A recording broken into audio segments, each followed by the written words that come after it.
Welcome to Applying the Bible. I'm Crystal Craven, and I write songs and devotionals that are rooted in God's Word to draw hearts into a deeper intimacy with Jesus.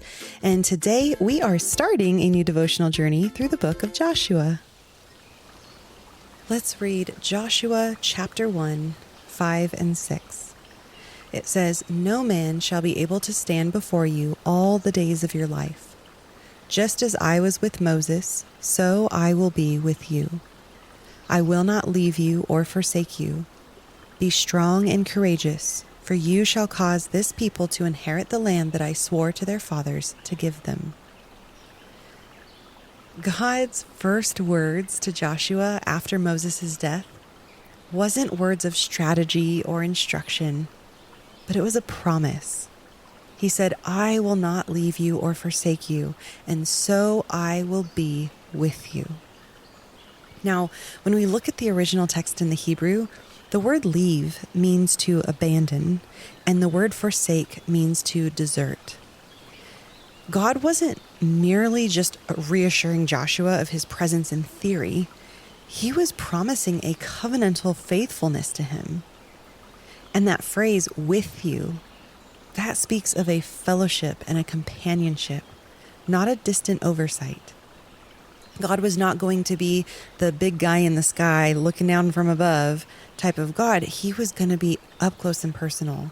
And God was assuring Joshua of an abiding relationship as he was going to step into this huge calling to lead God's people into the promised land. Now, this promise to be with him and not leave him, this was not actually a new promise. God had told Moses the same thing in Deuteronomy 31, and David later spoke these words to Solomon, his son, in 1 Chronicles 28. And then later in the New Testament, we're reminded that God will never leave us or forsake us, as that truth is echoed again in Hebrews 13. Jesus himself also promised this to his disciples. In Matthew 28, he told them, "I am with you always." And further in Hebrews 13, we're reminded that Jesus is the same yesterday and today and forever. So that promise rings true even to the here and the now with us. That same God who walked with Moses and Joshua and whom David trusted and the New Testament writer proclaimed, that's the same God who speaks this promise to us today. We are not abandoned. We are not deserted. We are not left to even navigate our obedience to him alone.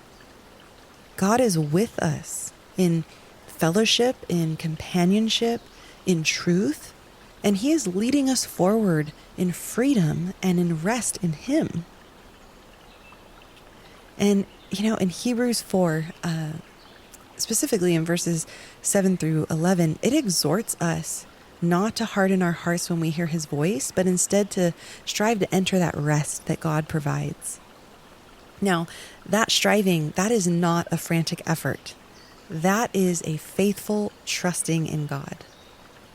And Psalm 46:10 reminds us to be still and know God.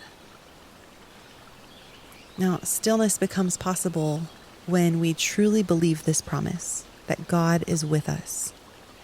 And where God abides with his people, rest is not only offered, it's found.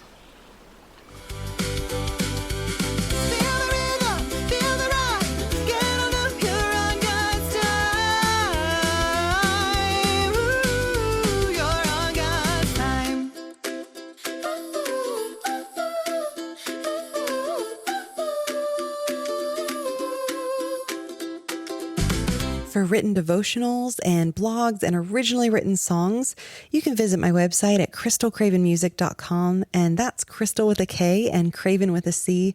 And you can also find my music wherever you stream music from.